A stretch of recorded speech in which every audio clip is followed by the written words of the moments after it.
अरे बच्चों, तो आप लोग कैसे हैं। तो हम लोग उस दिन पढ़े थे साइंस का मॉडल पेपर में पार्ट 1 जो कि 11 ऑब्जेक्टिव पढ़ चुके थे। तो आज हम लोग पढ़ने वाले हैं पार्ट 2। इसमें कम से कम 50 ऑब्जेक्टिव तक जाएगा और आप लोग जल्दी से ये वीडियो देख लीजिएगा। बहुत महत्वपूर्ण ऑब्जेक्टिव ये बताऊंगा मैं। सबसे पहले चलिए शुरू करते हैं यहाँ से। यही मॉडल पेपर है 2026 का, ऑफिशियल द्वारा जारी किया गया है। इसका विषय कोड 112 होता है। ये कुल 80 अंक का पूछा जाता है। 2 घंटा 45 मिनट लगता है। सबसे पहले शुरू करने से पहले हम लोग सरस्वती जी का आनंद लेंगे। कोई भी चीज़ शुरू करने से पहले सरस्वती जी का आनंद लिया जाता है। श्री सरस्वती नमः।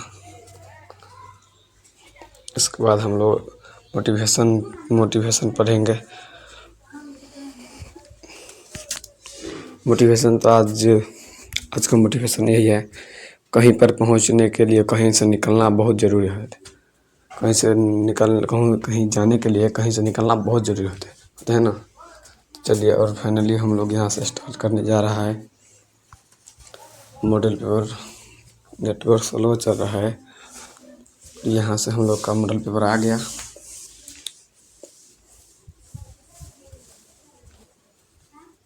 हाँ, तो यहाँ से हम लोग पढ़ रहे थे 11 ऑब्जेक्टिव टोटल पढ़ चुके थे। यहाँ से 12 नंबर ऑब्जेक्टिव शुरू करने जा रहा है। क्या बोल रहा है, नेत्र का पारदर्शी अग्रभाग कहलाता है। नेत्र का पारदर्शी अग्रभाग कहलाता है तो आइरिस क्या कहलाता है, आइरिस कहलाता है, आइरिस। तो इसका राइट ऑप्शन नंबर हो जाएगा आइरिस। इसके बाद 13 नंबर क्वेश्चन की ओर चलते हैं। तो 13 नंबर क्वेश्चन है, बाइफोकल लेंस द्वारा कौन सा दोष सुधारा देता है। तो कौन सा दोष सुधारा देता है, आप लोग पढ़ चुके थे, जरा दृष्टि दोष। इसका 14 नंबर क्वेश्चन की ओर आता है। 14 नंबर क्वेश्चन क्या कहता है, 14 नंबर क्वेश्चन का, रॉड कोशिकाएं किसके प्रति संवेदनशील होते हैं। इसके प्रति तो तेज रोशनी वाले के लिए, तेज रोशनी वाले के लिए होते हैं। इसके बाद 15 नंबर क्वेश्चन की ओर जाते हैं। 15 नंबर क्वेश्चन क्या कर रहा है, 15 नंबर क्वेश्चन कह रहा है, ब्लाइंड स्पॉट में नहीं होता है। ब्लाइंड स्पॉट में क्या नहीं होता है, तो रॉड और कॉन्स नहीं होता। इसका राइट ऑप्शन बी नंबर हो जाएगा। इसके बाद 16 नंबर क्वेश्चन की ओर 16 नंबर क्या कहता है, विद्युत फ्यूज विद्युत धारा के किस प्रभाव पर कार्य करता है। विद्युत फ्यूज विद्युत धारा किस प्रभाव पर कार्य करता है, तो इसका राइट ऑप्शन हो जाएगा उसमें प्रभाव पर कार्य करता है, उसमें प्रभाव। इसके बाद आ जाएंगे 17 नंबर क्वेश्चन के। 17 नंबर क्वेश्चन क्या कह रहा है, तो 17 नंबर क्वेश्चन कह रहा है, किसी उपकरण में धन और ऋण का चिन्ह नहीं होता है। तो इसका राइट ऑप्शन हो जाएगा कुंडली में धन और चिन्ह का नहीं होता है। उसके बाद 18 नंबर क्वेश्चन की ओर आ जाएंगे। 18 नंबर क्वेश्चन क्या कह रहा है, निम्नलिखित में से कौन सा वो मात्रक वाट के बराबर होता है। कौन सा मात्रक वाट के बराबर होता है, इसका राइट ऑप्शन हो जाएगा जूल/सेकेंड। उसके बाद 19 नंबर क्वेश्चन की ओर आ जाएंगे। 19 नंबर, विद्युत हीटर के तार की कुंडली बनी होती है तो किसकी बनी होती है, तो इसका राइट ऑप्शन हो जाएगा नेक्रोम की बनी होती है, नेक्रोम। उसके बाद 20 नंबर क्वेश्चन की ओर आ जाएंगे। 20 नंबर क्वेश्चन क्या कर रहा है, कार्य करने की क्षमता कहते हैं। तो कार्य करने की क्षमता क्या कहता है, इसका राइट ऑप्शन हो जाएगा ऊर्जा हो जाएगा। इसके बाद 21 नंबर क्वेश्चन की ओर आ जाएंगे। 21 नंबर क्वेश्चन क्या कह रहा है, तो विद्युत धारा के चुंबकीय प्रभाव की खोज किसने किया। धारा के चुंबकीय प्रभाव की खोज किसने किया, तो ओएस्टरेड। उसके बाद 22 नंबर क्वेश्चन की ओर आएंगे। 22 नंबर क्वेश्चन क्या कर रहा है, चुंबकीय बल रेखा की प्रकृति होती है। चुंबकीय बल रेखा की प्रकृति होती है तो ए और बी दोनों हो जाएगा। इसका राइट ऑप्शन ए और बी दोनों हो जाएगा। इसके बाद 23 नंबर क्वेश्चन की ओर आएंगे। 23 नंबर क्वेश्चन क्या कहा, तो विद्युत धारा उत्पन्न करने की युक्ति को कहते हैं। तो क्या कहता है, जनित्र। इसका राइट ऑप्शन हो जाएगा जनित्र हो जाएगा। इसके बाद 24 नंबर क्वेश्चन की ओर आ जाएंगे।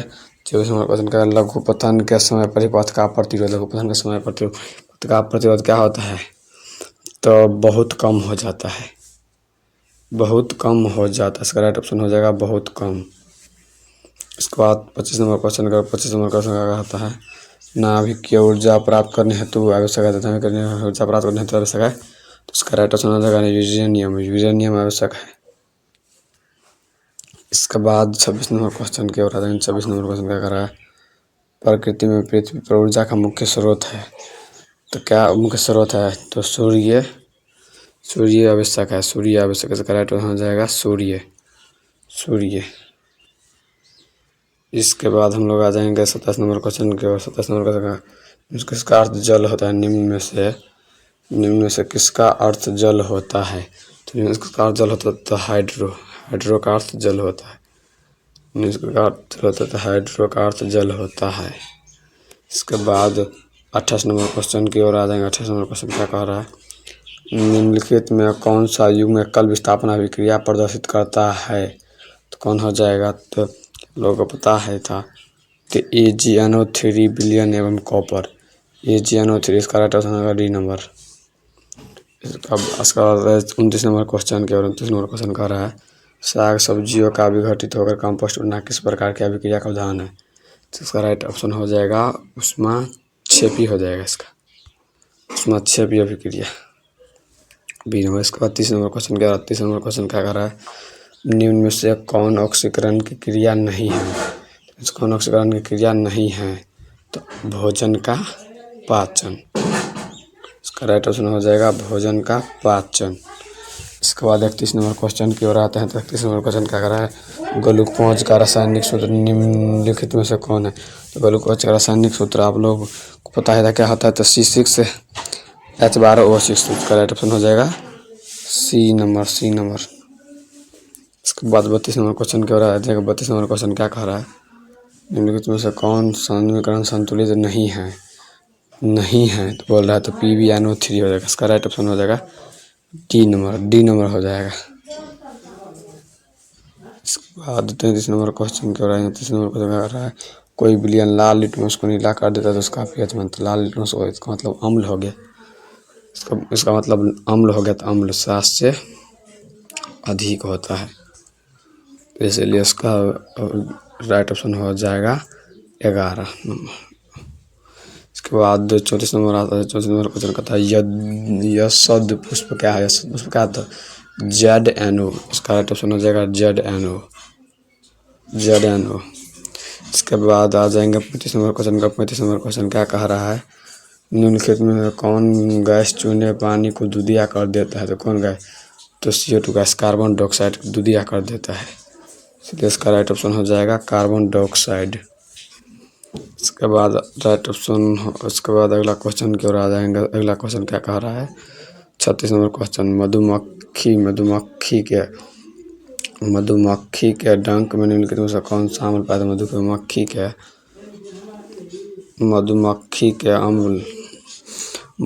के डंक में निम्नलिखित में से कौन सा अम्ल पाया जाता है, तो आप लोगों को बताया तो फॉर्मिक अम्ल या मेथोनाइक अम्ल। इसका राइट ऑप्शन हो जाएगा मेथोनाइक अम्ल। अच्छा 37 नंबर क्वेश्चन का, और 37 नंबर क्वेश्चन क्या कर रहा है, तो प्लास्टर ऑफ पेरिस का रासायनिक सूत्र, तो आप लोग को पता है प्लास्टर ऑफ पेरिस का रासायनिक सूत्र क्या होता है, तो CaSO4 × 1/H2O। तो इसका राइट ऑप्शन हो जाएगा बी नंबर। बाद 37 नंबर क्वेश्चन का, 37 नंबर क्वेश्चन क्या कह रहा है, अम्ल और क्षार आपस में क्या कर बनाते हैं, तो क्या बनाते हैं, तो लवण बनाते हैं, तो इसका राइट ऑप्शन हो जाएगा लवण। इसके बाद 39 नंबर क्वेश्चन का, 39 नंबर क्वेश्चन क्या कह रहा है, 39 नंबर क्वेश्चन कह रहा है, निम्नलिखित में से किस तत्व में संयोजी इलेक्ट्रॉन की संख्या सबसे अधिक होती है, किसमें होती है, तो संयोजी बोल रहा है, तो सोडियम हो जाए इसका राइट ऑप्शन सोडियम। और इसके बाद आते हैं 40 नंबर क्वेश्चन को। 40 नंबर क्वेश्चन कह रहा है क्यूप्राइट निम्नलिखित में से किस धातु का हिस्सा है, तो क्यूप्राइट। इसका ट्रिक क्या बता दिए थे हम, इसका क्या हो जाएगा Cu। इसका राइट ऑप्शन हो जाएगा सी नंबर, Cu मतलब कॉपर सल्फेट। के बाद 41 नंबर क्वेश्चन की ओर आ जाएंगे। 41 नंबर क्वेश्चन क्या करें, ऑक्सीजन की संयोजकता होती है, तो ऑक्सीजन की संयोजकता क्या, तो 3। इसका राइट ऑप्शन हो जाएगा 3 नंबर, डी नंबर। इसके बाद 42 नंबर क्वेश्चन क्या होता है। 42 नंबर क्वेश्चन क्या कर रहा है, गंधक की परमाणु संख्या होता है, गंधक की परमाणु संख्या क्या होता है, तो 16 होता है गंधक की परमाणु संख्या। राइट ऑप्शन हो जाएगा इसका 16, सी नंबर। इसके बाद 43 नंबर क्वेश्चन का 43 नंबर क्वेश्चन क्या कह रहा है? 43 नंबर क्वेश्चन अभिक्रियाशील समूह डबल डैश CO कहते हैं। इसको क्या कहते हैं? तो एल्डिहाइड। इसका राइट ऑप्शन हो जाएगा एल्डिहाइड। एल्डिहाइड ए नंबर ऑप्शन। इसके बाद 44 नंबर क्वेश्चन क्या हो रहा है? 44 नंबर क्वेश्चन क्या कर रहा है? वेल्डिंग में किस गैस का उपयोग होता है? तो वेल्डिंग में किस गैस का? एथाइन का। इसका राइट ऑप्शन हो जाएगा एथाइन। Ethyne B number. इसके बाद 45 नंबर क्वेश्चन का 45 नंबर क्या कहा था? कार्बन आवर्त सारणी का किस वर्ग का सदस्य होता है? तो इसका होता है कि किस वर्ग का? तो इसका राइट ऑप्शन हो जाएगा 6 नंबर बी नंबर हो जाएगा। बी नंबर हो जाएगा बी नंबर।